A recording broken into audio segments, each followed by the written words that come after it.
इसी कथा से प्रेरित होकर के आज पूरे दुनिया के लोग लगभग अभी वृंदावन के जितने भी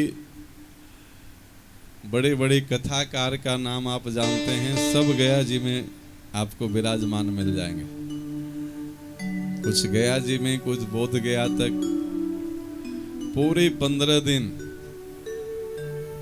बाकी 11 महीना 15 दिन लोग जहां भी रहें, पर ये 15 दिन मैक्सिमम लोग, और शायद ही भारत की तो खैर कोई ऐसा राज्य जिला नहीं होगा जहां के लोग यहाँ नहीं होंगे, पर भारत के बाहर भी बहुत सारे देशों से लोग इस गया जी में अपनी पूर्वजों की आत्मा, पितरों की आत्मा की मुक्ति के लिए और अपनी आत्मिक शांति के लिए पिंडदान भी करते हैं, तर्पण भी करते हैं, श्रीमद् भागवत जी की कथा भी सुनते हैं।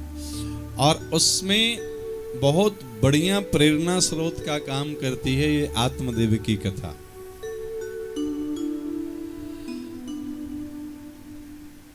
पर अभी आप अगर 1 to 1 मिले, जितने लोग कथा में घूम रहे हैं, तर्पण कर रहे हैं, पिंडदान कर रहे हैं, उसमें कुछ लोग तो श्रद्धा पूर्वक करने वाले भी हैं, पर ज्यादातर लोगों से पूछिए कि भैया आप क्यों आए हैं गया जी पिंडदान करने, तो ज्यादातर लोग ये कहेंगे कि हमको कोई ये बता दिया है कि आपके कुंडली में बहुत बड़ा पितृ दोष लगा हुआ है, आप जब तक गया श्राद्ध नहीं करेंगे, भागवत जी की कथा नहीं सुनेंगे, तो पितृ दोष आपका शांत नहीं होगा। कोई पंडित जी बता दिए हैं, कोई ज्योतिषी जी बता दिए हैं, तो वो बेचारा डर से आ रहा है, क्यों? पितृदोष को शांत करना है तो गया जी चलेंगे। करना भी चाहिए, पर अभी बताए ना, धर्म डर का चीज नहीं है, धर्म प्रेम का चीज है, समझ के नहीं। एक तो पितृदोष को समझना होगा कि पितृदोष होता क्या है और पितृदोष की शांति होती कैसे है। पितृदोष का सीधा सीधा अर्थ ये होता है कि हमारे वैसे पूर्वज जो अब शरीर से इस धरती पे नहीं हैं और वो हमसे नाराज हैं, यही पितृदोष होता है। उनकी नाराजगी के चलते जीवन में बहुत सारे कष्ट, कठिनाई, संकट के क्षण उपस्थित हो रहे हैं।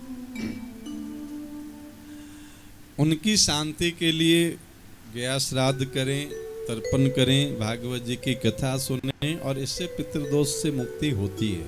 नहीं होती ऐसी बात नहीं, पर वास्तविक पितृदोष है क्या, इसको समझना जरूरी है। पितृदोष का सीधा सीधा अर्थ तो समझे ना कि हमारे वैसे पूर्वज जो अब शरीर से नहीं हैं, पर हमसे वो किसी कारण से नाराज हैं। अब हमारे माता पिता हो सकते हैं, दादा दादी हो सकते हैं, परदादा परदादी हो सकते हैं, चाचा ताऊ हो सकते हैं, पूर्वज में कोई भी हो सकते हैं। अब सोचने वाली बात यह है कि हमारे माता पिता, दादा दादी हमसे इतना नाराज क्यों हैं शरीर के न रहने के बाद भी, कि उनकी नाराजगी से हमारे जीवन में परेशानी आ रही है।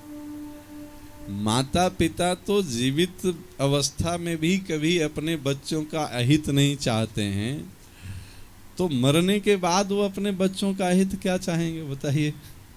ये बात कहीं से लॉजिकली फिट लगता है कि हमारे पूर्वज और हमारा अहित कर रहे हों किसी लोक में बैठ करके? अब उनका जीवन का बस एक ही ध्येय रह गया है कि वो बस कहीं भी हो पितृलोक में और वो हमें परेशान करें। ये क्या है? ये कुछ भ्रम वाली बातें हैं हमारे जीवन में जो डाला गया है जबरदस्ती। कोई भी पूर्वज, आप स्वयं से देख लीजिए, आप कभी अपने बच्चों का अहित सोचेंगे? आज नहीं सोच रहे हैं तो 100 साल बाद आप कैसे सोच लेंगे बताइए? जब आप शरीर से रहते नहीं सोच सकते हैं, तो शरीर के बाद आत्मा में तो वही अभ्यास बना रहेगा ना जो जीवन भर का है।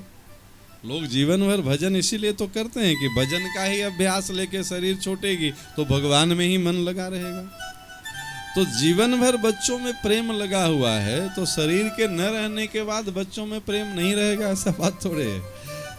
माता पिता, दादा दादी माता पिता से भी ज्यादा प्रेम दादा दादी का होता है अपने पोतों नाती पर। वो क्यों अपने पूर्वजों का अहित करने लगेंगे?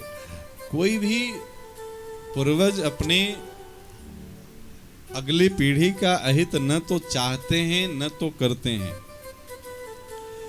फिर भी पितृ दोष होता है। वो क्या होता है वो समझ लीजिए। वो उनकी नाराजगी नहीं है,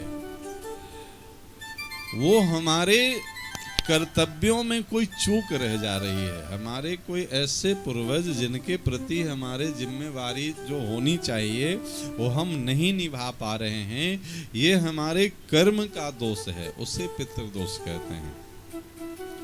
पितृ कर्म को देव कर्म से भी ज्यादा जरूरी बताया गया है। देव कर्म क्या है? आज अनंत पूजा है, आज अनंत भगवान की पूजा आपने की, आप अनंत भगवान की कथा सुन लिए, प्रसाद बांट दिए, तो इसका पुण्य मिला है आपको। लेकिन कोई आज अनंत भगवान की पूजा नहीं किया होगा, पूजा प्रसाद नहीं बांटा होगा, तो उसको पूजा न करने का पाप नहीं लगेगा। समझ रहे हैं ना? देव कर्म आप करेंगे तो उसका पुण्य मिलेगा, नहीं करेंगे तो उसका न करने का पाप नहीं लगेगा आपको। पूर्णिमा है, सत्यनारायण भगवान की कथा सुन लेनी चाहिए, तो सुन ले तो उसका तो पुण्य मिलेगा। लेकिन ऐसा नहीं है कि पूर्णिमा को जो कथा नहीं कराएगा उसको पाप लगेगा। देव कर्म करने का लाभ है, न करने का कोई पाप नहीं है, कोई नुकसान नहीं है। लेकिन पितृ कर्म करने का लाभ है और न करने का नुकसान है, पाप है उसका। पितृ कर्म न करने का दोष लगता है। सब देव कर्म नहीं करेंगे दोष नहीं लगेगा। हमको कथा करानी है तो कथा करा लेंगे तो उसका तो पुण्य मिलेगा, लेकिन ऐसा नहीं है कि जो कथा नहीं कराएगा उसको न कराने का पाप लगेगा। ठीक है भैया, स्थिति नहीं बनी, नहीं करवाए, जिस दिन करवा लेगा उसको भी उसका पुण्य मिल जाएगा। लेकिन पितृ कर्म न करने का दोष लगता है। क्यों दोष लगता है? क्योंकि जिन पितृ का मतलब लोग इतना ही समझते हैं कि हमारे दादा दादी परदादा परदादी या कुल गोत्र के लोग, यही हमारे पितृ नहीं है। हमारे पितृ वास्तव में मूल पितृ हमारा नारायण है, भगवान है। पितृ का मतलब क्या? हमारे पूर्वज। तो हमारे मूल पूर्वज कौन है?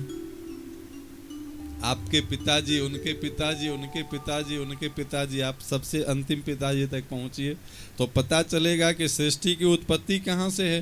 तो नारायण के नाभि से कमल, कमल पे ब्रह्मा जी, ब्रह्मा से पूरी सृष्टि है। तो पूरे सृष्टि का पितृ कौन हुए? सबके अंतिम पिता तो वही हुए ना, इसलिए उनको परम पिता कहते हैं।